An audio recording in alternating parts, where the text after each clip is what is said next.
what I keyed in on what you just said is this idea that these stories typically are unconscious. It really reminds me of one of my first sales jobs where I was sort of learning the power of storytelling. I had, when I first moved to Omaha, Nebraska, I was moving there to marry my husband.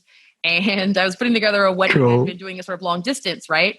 And I remember calling around to wedding entertainment, right? DJs and MCs and things like that, and videographers. And I'd call this place and they gave me a price.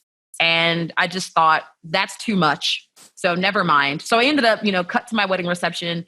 There was no music, and the burden of entertaining all these people who'd come for a celebration was on me or my family. And it just hit me in that moment. Like, that's why this sort of thing is important. I just sort of put that in the back of my mind. And then a few years later, I happened to get an opportunity on the sales team for that entity that was, selling, like I said, wedding event services. And when I got folks in front of me, and I got, brides in front of me and grooms in front of me, I would tell that story.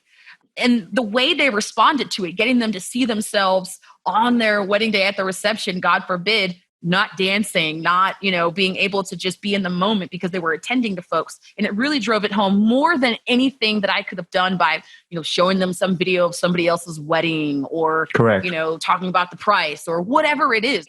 And so I was like, there's something to this. But the way that I told the story and sold that product was so different from what everyone else was doing, because again, it's difficult if you don't have a story, if those still part of the culture of the company. What we're talking about is alignment between leadership and the salespeople in understanding how those stories create the culture of the company. And then, like you and I talked about offline, alignment between sales and marketing. So yes. How does talking about how does understanding this concept of storytelling and the power of it, how does it advance that initiative of sales and marketing alignment?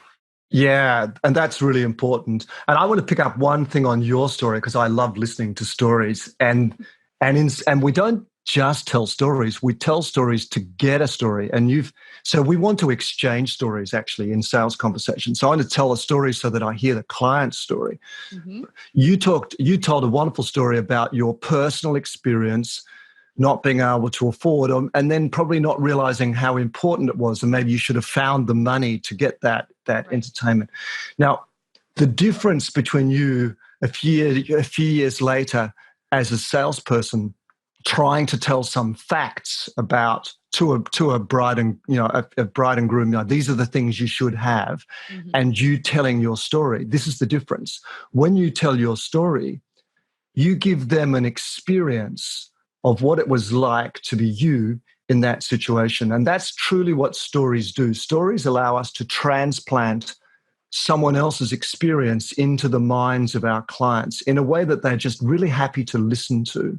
So that's a beautiful thing. So that bride was able to imagine herself as you in your story and go, I really wouldn't want that later, right? And changed her mind. That's not done without the story. So that's just a beautiful example of how experiences are shared in story, which is fundamental to how our human brain works, actually. Mm-hmm. And I love that example. So I just didn't want to let that pass. So let's go to marketing and sales.